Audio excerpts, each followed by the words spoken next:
महाराज की बोलो, सदगुरु महाराज की जय।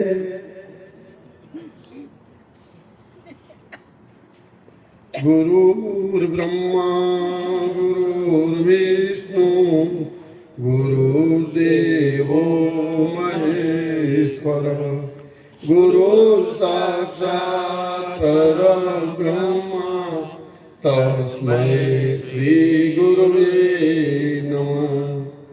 ध्यानमूलं गुरुमूर्ति पूजामूलं गुरुर्पदम् मंत्रमूलं गुरुर्वाक्यं मोक्षमूलं गुरुर्कृपा मोक्षमूलं गुरुर्कृपा। बोलो सद्गुरु महाराज।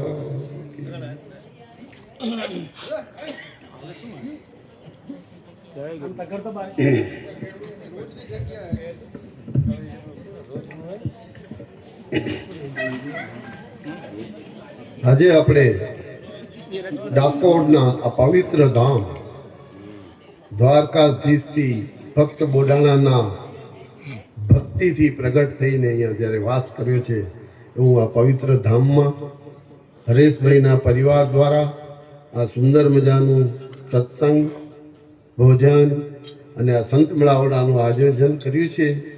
ત્યારે આપણે સૌ ભક્તો ગુરુ મહારાજને પ્રાર્થના કરીએ કે એમના જ્ઞાન ભક્તિ અને આવા સમાગમનો કિલ્લો ચાલુ રહે અને એમના જ્ઞાનમાં ઉત્તરોત્તર વધારો કરતા રહે। ભગવાન અને કૃષ્ણ અને ગુરુ મહારાજના ચરણોમાં આપણે પ્રાર્થના કરીએ। આ પવિત્ર ભૂમિમાં બેવાથી આપણા આત્માને કેટલી શાંતિ મળે છે। ભૂમિ તો સબ ગોપાલ કી, પણ ભૂમિનો પ્રતાપ પણ હોય છે સાથોસાથ। તો આ ભગવાન ખુદ ભક્ત બોદાણાને ભક્તિને વશ થઈને આ ડાકોરના ધામમાં તે સમયમાં ગાડામાં બેસીને અહીં લાવ્યા હતા। તો આપણે વિચાર થઈ જાય, ગાડામાં બેસીને દ્વારકાથી આવતા કેટલો સમય લાગે? 600 કિલોમીટર કદાચ હશે। તો ગાડા વગર તો ના આવે। હા, એટલે ગાડા વગર આવે ના આવે।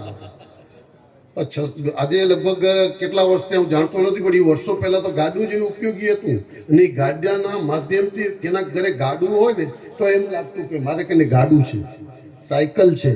હા બાપુ, ને આજે તો બધી જેમ ટેકનોલોજી વધી અને ગીતામાં ભગવાન એક વાક્ય વાપર્યું કે સંસાર પરિવર્તનશીલ છે।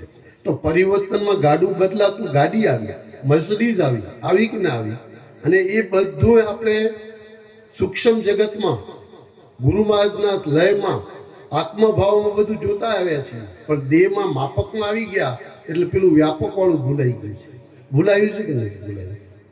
ખરેખર સુખની શોધમાં માણસ નીકળે છે ખરો, પણ સુખને ક્યાં માપે છે? ગાડીમાં, બંગલામાં, પરિવારમાં, સંપત્તિમાં। પણ એ સુખ ક્ષણિક રહેવાવાળું છે, જાણીએ છીએ, પણ છતાં જે અખંડ સુખ છે, પરમાત્માનું સુખ છે, પોતાનું સ્વયંનું સુખ છે, એ સુખની પ્રાપ્તિ ક્યાંથી થાય? પણ જ્યારે સદગુરુના માર્ગમાં અને સદગુરુના શરણે જવાથી જ્યારે આપણું આ દેખાતું દેહ રૂપી તત્વને ગુરુ મહારાજને સમર્પણ કરી, ત્યારે નામ રૂપ ગુણ અને શીશનું છેદન થયા પછી જે પ્રાપ્ત થાય છે ને, એમાં સાચું સુખ પ્રાપ્ત થયું છે। અને એ સુખના પ્રાપ્ત થવાથી આપણે આજે આ આનંદ કરી રહ્યા છીએ। જો એ બોધથી યુક્તિનો માર્ગ ન મળ્યો તો આ સત્સંગનો શબ્દ સમજાય એવો નથી, અને સમજાય નહીં તો આનંદ પણ પ્રાપ્ત થાય નહીં। સ્વરૂપનું રૂપમાં કદાચ સાંભળીએ એટલે હા દ્રષ્ટાંત આપણે બહુ સારું છે એને એમાં થઈ જાય, પણ દ્રષ્ટાંત સિવાયના તત્વના શબ્દને સમજવો ગુરુ વગર સમજાય એવો નથી। ગુરુ વિના જ્ઞાન ના ઉપજે, ગુરુ વિના મિટે ન ભેદ, ગુરુ વિના સંસાર ના ટળે, ભલે વાંચો ચારે વેદ। વિચાર કરો કે ગુરુ વગર જ્ઞાન ઉપજતું નથી। જ્ઞાન કયું? આત્માનું। શરીર જ્ઞાન, વ્યવહાર જ્ઞાન તો જગતના કાકા બાપા કે પરિવાર આપી શકે છે, પણ જે આત્માનું દર્શનનું જે જ્ઞાન છે એ સદગુરુ વગર મળે એમ નથી। એટલે કીધું ગુરુ વિના જ્ઞાન ના ઉપજે। અને ગુરુ વિના ભેદ ન મટે. સ્ત્રી પુરુષ, કાળા ધોળા, ઊભા આડા જાડા પાતળા, આ ભેદ ક્યારે મટે? કે જ્યારે આત્મતત્વમાં ગુરુ મહારાજ આપને પરખાવી દે ને ત્યારે ભેદ મટી જાય. પછી દ્રશ્ય રહેતું નથી, પણ એમાં બોલનાર ચેતન રૂપી આત્મા એક જ હોય છે. અને એક જ આત્મામાં જ્યારે આપણે રત થઈ જઈએ ને તો જુદું ના દેખાય તો મારા તારાનો ભાવ ઊભો થાય, હું તું તારું ઊભું થાય ના થાય. માયાનું લય થઈ જાય, ભગવાનની માયાનો લય થઈ જાય અને પરમાત્મા સ્વરૂપ બની જાય અને દરેકમાં પરમાત્મા દ્રષ્ટિથી વિચાર કરીને બોલતો થઈ જાય. એવી સ્થિતિ આપને ભેદ મટી જાય. અને ગુરુ વિના મીટે ન ભેદ, આ સંશય ટળે નહીં. જ્યાં સુધી દેહનો આશરો લઈને આપણે જીવન જીવીશું ત્યાં સંશય વાળું જ જીવન છે. કેમ કે આને આમ કર્યું ને એટલે મારું કામ થઈ ગયું, પેલાનું જેવું થોડુંક ભૂવાકન જીવન મારું કામ થઈ જાય. આ બધું સંશયો છે. એ સંશયોથી કાંઈ ટળે એમ નથી, મુક્તિ મળે એમ નથી. અને કદાચ મળી જાય તો ક્ષણિક રહેવાવાળી ચમત્કાર જેવું. બાપુજી વાત કરી છે બુદ્ધ વખતે કે ભાઈ ચમત્કારને નમસ્કાર ન કરતા વાલા, જો ચમત્કારને નમસ્કાર કરશો તો ક્ષણિક સુખ પ્રાપ્તિ થશે, પાછી લેવા માટે એને પાછું ઊભું થવું પડશે. પણ આ તો અખંડ સુખ આપી દીધું આપીને. આ ચમત્કારને નમસ્કાર કરવાનું, આ સંશયવાળું ભરેલું જીવન મુક્ત કરાવી દીધું. અને પાછું કેમ પેસી જાય છે? કારણ કે આપણી નિષ્ઠામાં ખામી છે, આપણી ભક્તિમાં કંઈક ખામી છે. અને આ ભક્તિની ખામાઈથી આ સંશય પાછો વળી જાય છે.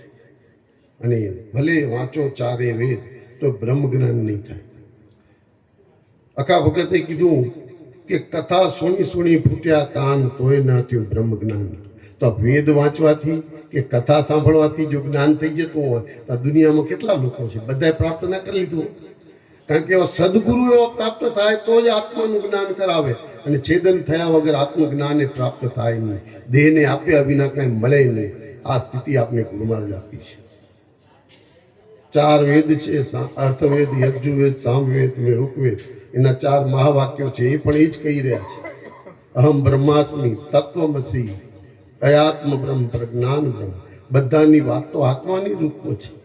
હું બ્રહ્મ છું, હું આત્મા છું, તે હું છું, એ મારામાં છે.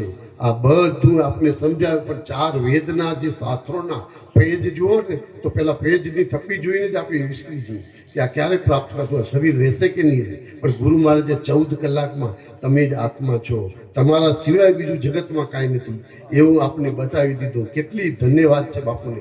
જેટલા લાખ વંદન કરીએ ને તો ઓછા પડે. કેમ કે એમને તો આ 70-80 વર્ષમાં સહેજ પ્રાપ્ત કરવામાં કેટલી મુશ્કેલી ભોગવી અને આપણે 14 કલાકમાં આપી દીધું. ને આપણે એની ખસખસ કિંમત ના કરીએ. જીવન જીવતા આ દેહ ભાવ આવી જાય તો ક્યારે વિચાર કર્યો કે મારા ગુરુ કેવા હતા અને જે ગુરુએ મને આપ્યું છે એ મારામાં કેમ ટકતું નથી? આવો થોડો વિશ્વાસ ને શ્રદ્ધાથી નક્કી કરીશું ને તો એક દિવસ જરૂર આપણે મદદ કરશે. ગુરુ મહારાજ કે મારે તારી પાસે આવવું છે પણ તું ખાલી જ થતો નથી. આ જગતની માયાને જ મેં પંપાળ્યા રાખે છે, તો હું ક્યાંથી આવીને બેસું? આ ખાલી થાવ તો હું તમારામાં આવું. તો ગુરુ મહારાજ તૈયાર છે, કારણ કે તો અમી દ્રષ્ટિવાળા છે, કરુણા દ્રષ્ટિવાળા છે અને આપને આગળ લઈ જવાવાળા છે. એ તો તૈયાર જ છે. પણ આપણે દેહ ભાવમાં હોદવા જઈએ તો નહીં મળે. સૂક્ષ્મ ભાવે આપણી સાથે જ છે. ખાલી જેસડામાં કે પાલનપુરમાં નથી બેઠા, એ વ્યાપક પદમાં આવી ગયા છે, વ્યાપકમાં છે. અત્યારે આપણે અહીંયા કંઈ બોલી રહ્યા છીએ તો એ દેહથી નથી, વગર આંખે જોઈએ છે, વગર કાને સાંભળે છે, વગર મોંએ બોલીને આપણે બોલાવી રહ્યા છે. જો આવું જ્યારે આપણામાં નિષ્ઠાથી નક્કી થઈ જાય ને તો પછી જો કેવો આનંદ છે. આપને ભય પદ લઈ અભય પદ આપ્યું છે. ભલા કેટલું કહેવાય, ભયવાળું પદ લઈ લીધું ગુરુ મહારાજે, અભય બનાવી દીધા અને ઈશ્વર સમાન બનાવીને જગતમાં ઉતારી દીધા. જો કેટલું બધું કીધું. અને જગત જેવું કાંઈ છે નહીં, પાછું એવું કીધું તમે જ છો, બ્રહ્મ જ છો, બીજું કાંઈ છે નહીં. અને તમારા સિવાય જગતમાં કાંઈ નથી. આદિ ગુરુ શંકરાચાર્ય વાક્ય વાપર્યું, જગત મિથ્યા બ્રહ્મ સત્ય. શું કરવા કહેવું પડ્યું આદિ ગુરુ શંકરાચાર્યને કે જગત મિથ્યાનો અર્થ થાય સાચું નહીં ને ખોટું નહીં. એમ એ કે નથી કીધું ખોટું છે કે સાચું છે, પણ કે જગતે બ્રહ્મ જેવું છે તો એને કેમ બોલી શકાય સાચું ખોટું? તો એને કહેવું પડ્યું એટલા માટે કે બ્રહ્મ સત્ય છે અને એ બ્રહ્મ સત્યમાં આપણે રમતા કરી મૂક્યા છે ગુરુ મહારાજે. અને ગુરુ મહારાજે જે કંઈ આપણે આપ્યું છે ને એ સ્થિતિમાં આનંદ પામીએ ને તો ખરેખર જેટલો એની જોડે લગાકાર. એના માટે ગુરુ મહારાજે કીધું ભાઈ ધ્યાન કરવું પડે, થોડું એકાંત કરવું પડે. જગતના આજે પ્રવૃત્તિઓ વૃત્તિઓ ઉત્સવો છે, જઈને બેસો પણ તમારા સ્વરૂપથી નીચે ના ઉતરતા જાઓ, તમને છૂટ છે, બધું રમો ભમો, પણ તમે તમારું સ્વરૂપ ભૂલતા નહીં કે હું ચેતન છું, હું આત્મા છું. આ જગત જે કરે છે એનાથી તમને જુદા બનાવ્યા છે. જગતને ખબર નથી એટલે એને નહીં, પણ તમને તો ખબર પડી ગઈ ને. તમે અજાણ હતા ત્યાં સુધી વાંધો નહીં, પણ હવે તો તમને જણાવી દીધું કે તમે આત્મા છો, તો જાણ્યા પછી અજાણ બનો એના દોષ બહુ ભારે છે. પછી બહાર છોડાવવાનો કોઈ નહીં મળે. આમ ગુરુ મહારાજ આપને કહ્યું છે, જો આ પદમાં રહેવું હશે તો જાણ્યા પછી જાણ્યાની સ્થિતિ પ્રમાણે રહેશું તો આપણે માણી શકીશું. આપણે અહીંયા રમવા મૂક્યા છે, ભમવા મૂક્યા. ભમશું તો આ જગતમાં ભરમાઈ જઈશું, પણ જો રમીશું સાચા ભાવથી તો આપણે એક દિવસ જરૂર ગુરુ મહારાજના ધામે પહોંચી જઈશું. રમતા રમતા આ શરીરનો પ્રાણ દેહ છોડવા તૈયાર થશે ત્યારે મનની સ્થિતિ ક્યાં મૂકવી નક્કી કરી લેવાની. હાલ ગુરુ મહારાજે કીધું, જો મનની સ્થિતિ નક્કી અત્યારે કરશો ને તો અંત સમયે તમારું ત્યાં આશા ત્યાં વાસા થઈ જશે. આપણે જો એ રીતે ભજન કર્યું હશે સ્વરૂપનું, આપણા સતનામનું સ્મરણ કર્યું હશે તો હૈયે હોય તો હોઠે આવે. પણ જો ભજન જ ના કર્યું હોય તો અંત સમય શું આવે? મારા છોકરા, મારા પરિવાર, મારી ગાડી, પેલાનો ધંધો, આ બધું આવશે. પણ જો એના જોડે આપણે સ્મરણ હશે ને તો ઓલી 5 મિનિટનું સ્મરણ કલાકને ખેંચી લાવશે. એટલી તાકાત આપણા સતનામના છે. પણ આપણે સતનામ શું છે? દેખાતું નથી, માં જોવાતું નથી, પકડાતું નથી, એટલે એનો અનુભવ નથી થતો.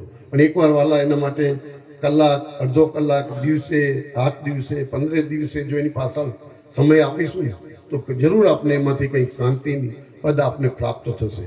અને ગુરુ મહારાજે બહુ આપી દીધું છે અને કોઈ કચાશ જ નથી રાખી ગુરુ મહારાજે આપને. આપણે જીવનમાં ઘણા સંપ્રદાયોમાં આપણે મળે છે, જ્ઞાન પ્રાપ્તિ થાય છે, પણ બાપુજીની જે ધારા આપને મળી છે ને એનું કોઈ વર્ણન થાય નથી. અને બાપુજી પોતે પાછા એમાં જ સમાઈને આપણી જોડે બધા સાથે રહીને આપણે બોલી રહ્યા છે. તમે જો બોલાવી રહ્યા છે, જોઈ રહ્યા છે, દેખાડી રહ્યા છે, તો આપણે એનો અનુભવ કેમ ના થાય? આ સતનામમાં એટલી તાકાત છે કે ગુરુ મહારાજ સતનામ સ્વરૂપે અંદર ઉતરી ગયા છે. પણ જો આપણે સતનામને આપણે નિષ્ઠા અને નિશ્ચયના ઘરમાં લાવીશું ને તો આપણું જીવન ધીરે ધીરે ધીરે પાપા પગલી કરતા એ સ્વરૂપને પામી જશે. એટલે વાલા બીજું વિશેષ ન કહેતા આપણે અમૃતધારાનો આશરો લેવો, ઘરને આશ્રમ બનાવો, આવો સંત મેળાવડો સુંદર મજાનો રાખવો. કેમ કે આપણું જે સંસાર રૂપી આ રથ ચાલી રહ્યો છે ને એમાં ધંધા પાણી કરતા હોઈએ છીએ, લક્ષ્મી પ્રાપ્ત કરતા હોઈએ છીએ, પણ એ લક્ષ્મી કેવી આવી છે આપણને ખબર નથી. પણ આવા સંત મેળાવડામાં જો એ લક્ષ્મીનો વપરાશ થાય ને તો આપણી લક્ષ્મી ધોવાઈ એટલી થાય. એ તો આપણું તો કલ્યાણ કરે, આવનારનું કલ્યાણ કરે. તો આપણે ગુરુ મહારાજના આવા સુંદર મજાના સંત મેળાવડા રાખતા રહીએ અને પ્રેરણા લેતા રહીએ.